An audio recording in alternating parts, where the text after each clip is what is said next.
I guess we don't have to explain why Cashin isn't sending K2SO Christmas cards after all, huh?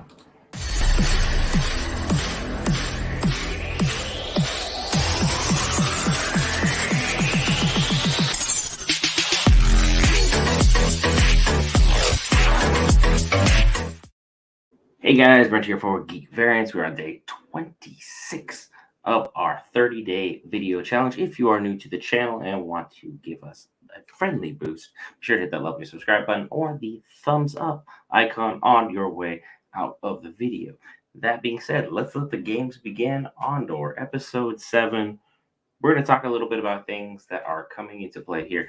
And I've been wondering for a long time, and I'm sure the viewers like you have been wondering. If you have any questions, leave them in the comments below. We'll talk about them. But I believe the reason that they keep dragging along this failed dude whose mom is over controlling, manipulative, just over the top, downright cruel to her son, verbally abusive almost to him, that we're dragging this man along in this process is overall, while we have Cashin in jail at the end of this episode, spoilers for some of you who didn't check that part out, the reason Cashin's in jail, he's going to get out because of this man. This man is going to get overeager, overexcited, and he's going to try and find a way to spring him, pull him in for the Aldani crimes, and ultimately, that is when the rebels are going to strike. And the blonde chick, whose name escapes me at this time, lovely how that works, midnight shows and all that jazz. The blonde chick is going to intercept him with Luthen, and boom, all of a sudden, Cashin is super loyal to the wow, I almost said to the Empire, to the rebels, and he is ultimately going to have a loyalty to them, K2SO in tow, and things are going to start changing for the better for Cashin Andor, because having no allegiance can be beneficial for a while. But ultimately, eventually, you're going to need like someone to fall back upon, someone you can rely upon, someone you can trust.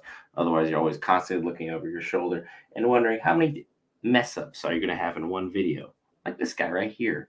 However, this show is playing out beautifully right now. This is really, really good writing, especially for a Star Wars show of late.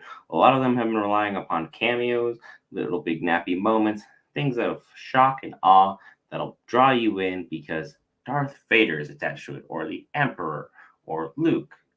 And this is doing none of those things. Sure, it name dropped the Emperor, but the odds of us getting Emperor Palpatine in this are minuscule, and that's the way we should keep it. More cameos does not mean better show. That's something that Disney needs to kind of figure out slowly but surely over time and get things in a correct headspace to where they can understand this factor. Andor has been a very pleasant surprise. Cashin is doing a phenomenal job. Acting has been great throughout the show. Mon Mothma is now aggressively moving pieces into place to where she needs them to where she will build up the Rebel Alliance to the point where we can finally have, the BBY moment before the Battle of Yavin, the first battle, technically, although the first battle is realistically Scarif because Rogue One kind of redid that a bit, but at the same time, still held a lot of things in continuity because they need to explain how they got the Death Star plans, and ultimately Cashin's sacrifice was the reason for that. So he was the big catalyst to get things going, which is crazy because coming from a very reluctant guy who cares not for anyone around him, but cares only about himself because he literally just moved to a new planet, picked up a new chick, started seeing her for a bit, and then kicked her off to the side like nothing's happening.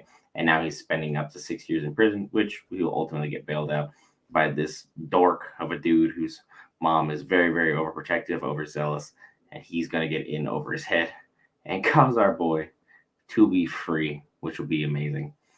That being said, if you have any other theories pertaining to that, let me know in the comments below. Let me know how many things I got wrong in the comments below. I appreciate those things. I look forward to those things. We still have not seen Saw Gerrera, but we have 4 episodes left. We have a lot of exciting stuff to break down. We are basically almost 2/3 of the way through this. We need one more episode. We'll be at 2/3 exactly. This show does not end until November 12th. I'm very happy about that. Disney did right by changing their format. The 6th episode was not working overall. That being said, I don't really have that much else for you. A lot of pieces are being moved into play. The Rebel Alliance is slowly being built up. The Empire is trying to squash down the rebellion. So at some point, these two sides are going to meet up, and we're going to get our big moment a big payoff where it all just clicks for Cassian, and we finally get to see him fight for a cause. He's always fought for himself well. It's about time he fights for something bigger than himself. And speaking of something bigger for yourself, please, it's free. Bottom right corner. Much appreciated. We'll see you guys in the next video. So we have a nice little special coming up for you guys on Thursday for our day 27 or our 30-day video challenge. This has been day 26. I've been Brent. Will got preoccupied. It happens to the best of us. Be sure to check out all the other amazing content that we got for you right here at Geek Variants, where you can be your best variant. See you guys in the next episode.